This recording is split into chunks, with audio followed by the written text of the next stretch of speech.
It's a 16 buff in the dark.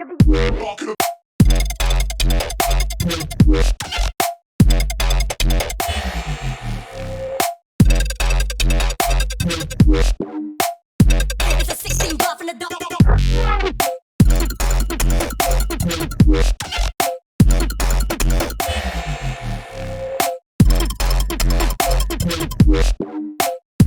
It's a 16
For now, we have a little video we're going to play for you, so sit back, relax, and enjoy.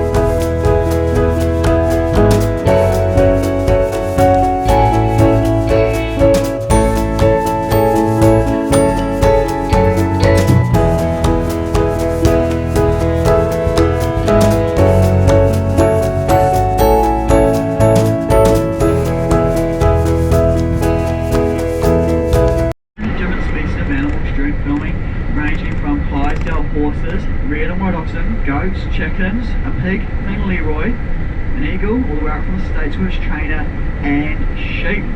So although there's 13,000 sheep on the farm, right, no movie stars among them, and they had to bring in some of their own special sheep, hey? Now that's because the sheep on the farm of the New Zealand rolling breed is too modern looking and they want a more rustic sheep for the film.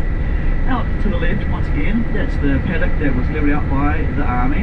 Now in the centre of this paddock, there are two great big white marquees where the actors could enjoy all of their meals while on set.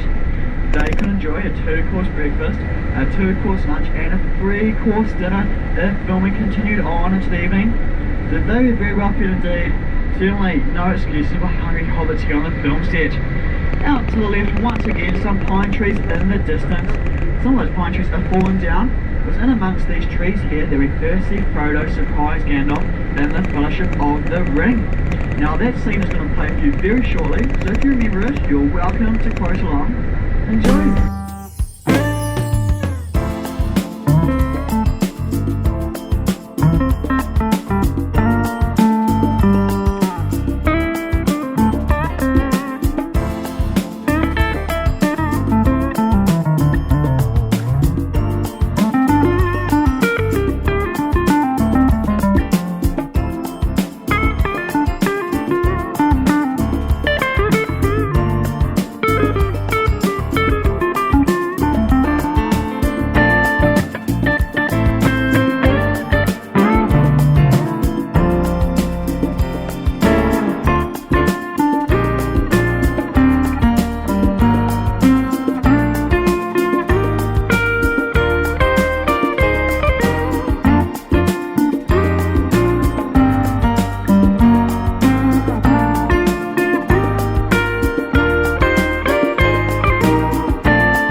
Now, something that I always like to do when I'm first meeting my group is find out who's seen the films and read the books. Right, so first of all, who's seen the Lord of the Rings films? Hands up if you have. Wonderful. Hey, that's got a number of us. Right. Who's seen the Hobbit films? Awesome, right. How about reading the books? Who's read the Lord of the Rings? Right.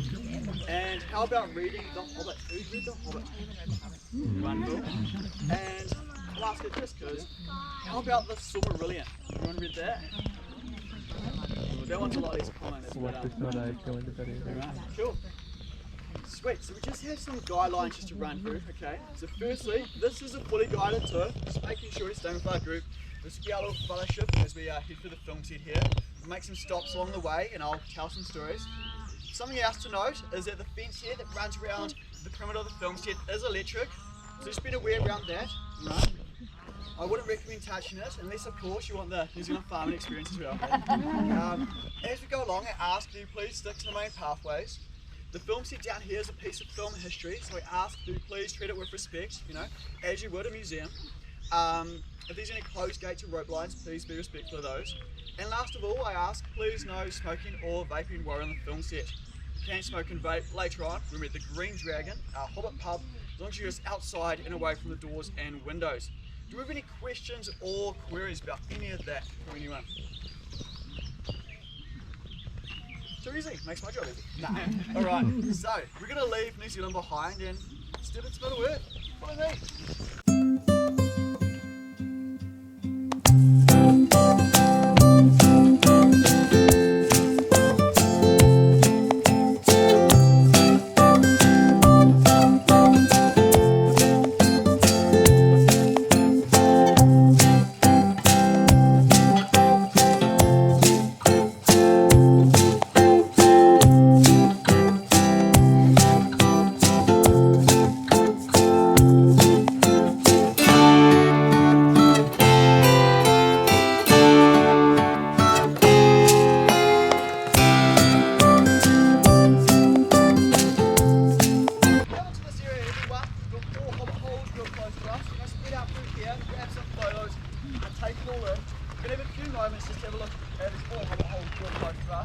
And then of course I'll start telling some stories, but yeah, have a little look around here now.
Bilbo wake up in Bag End all the way up on the hilltop. Now Bilbo has woken up in the morning and decided that he wants to go on an adventure. He grabs his contract, comes out the green door, down the steps, through the gate, jumps down the hill, runs through Hobbiton a little bit, jumps over the fence at the other end of the garden from us. We then see him run through our dell and starts along the pathway up here towards me. Now, he gets interrupted. There's a hobbit that calls out to Bilbo. Now that hobbit is leaning over the fence just here in front of us at this end of the garden. And the hobbit says, "Hey, Mr. Bilbo, where are you off to?" Bilbo then goes, "Can't stop, I'm already late." The hobbit says, "Late for what?" Now we see Bilbo running up towards the cutting, everyone. Our camera is now down the side, the cutting net. Bilbo's running towards it, and Bilbo replies, says, "I'm going on an adventure." Alright, anyone remember this scene? Yeah. Cool, yeah, got a few nods. Quite a key scene. Setting, of course, it shows us that Bilbo's leaving to head off on his big adventure, hey? So quite a key scene in our Hobbit trilogy.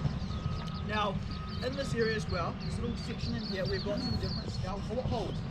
These two just here, about 60% to human scale. So if we want someone or something that's really big going through Hobbiton, again, it's forcing cart comes on the pathway here. Right?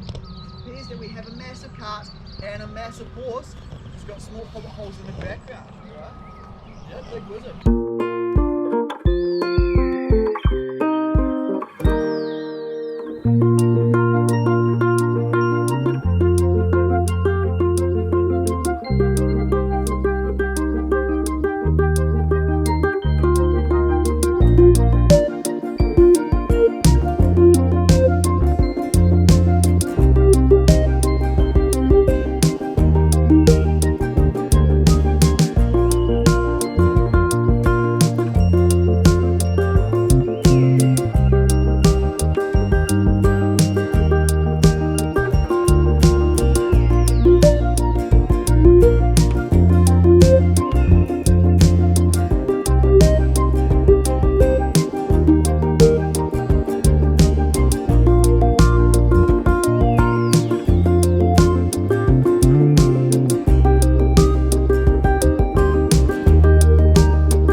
or 6 foot even, you know, crouched along the line. But they narrowed it down to about 100 people who they brought out here for 3 nights of filming. Right, they basically just filmed them having a big party, and that's pretty much what we see in that party scene in the Fellowship of the Ring. Now, 3 nights of partying, out here enjoying food and drinking lots of beer. The actors, they didn't fare too badly because the beer was a special brew and it was only 1% alcohol. Alright? Now, of course, we also have our big party tree just here. So it's at the foot of this tree there we see Bilbo say his birthday speech, where he starts by insulting all of his guests. He then, of course, slips on the ring and disappears. Now, so Ian Holm, who played old Bilbo, never actually made it out here to Hobbiton. When they were out here filming the Hobbiton scenes for the Lord of the Rings, right, he was suffering a little bit health-wise. He was over in London, he wasn't feeling too well. When he finally made it to New Zealand, they had finished filming here, right? So what they did instead is they made a 4-metre replica of the base of the tree trunk. So it's 4 metres up from the base then, around the circumference, and they instead filmed it in the studio, right? So we actually see Bilbo say his speech in the studio down in Wellington. Right, how about that? Now, Bagshot Road, looking quite different nowadays. This billboard here to your right shows us what Bagshot Road used to look like before our construction began. Right, it's looking quite different at the moment, but they're going to try and recreate Bagshot Road as much to like this as they can. Right, now, Bagshot Road, of course, is the home of one of my favourite characters. Samwise Gamgee lives on Bagshot Road in the yellow door just here. Now, at the very end of Return of the King, you see Sam walking up this pathway back towards his home. A little girl comes out the yellow door, through the gate, down the path, and gives Sam a great big hug. Now, Sean Astin, the actor who plays Sam, that little girl is his daughter in real life, Ali Astin. Right, she's about 4 years old at the time of filming that scene. Didn't even fully realise she was on a film set. So Peter Jackson basically just said to her, go give Dad a big hug. Right? We then see Rosie Cotton come out through the yellow door. Right, Sam's wife. We see Sam and Rosie get married down here on the party field as well. Also at the end of Return of the King. Now Rosie Cotton, played by actress Sarah McLeod, a local girl from Batadoo, is holding a little baby in her arms. That baby is her daughter in real life also. Portrayed as a baby boy in the scene. In fact, her daughter, you put a blue bonnet on it, can't even tell the difference. Hey? Now, Bagshot Road, everyone, these are some concept drawings of how we envision Bagshot Road to look like on the inside. These are done by John Hell and Alan Lee, who are two of the main concept artists who worked on the Lord of the Rings.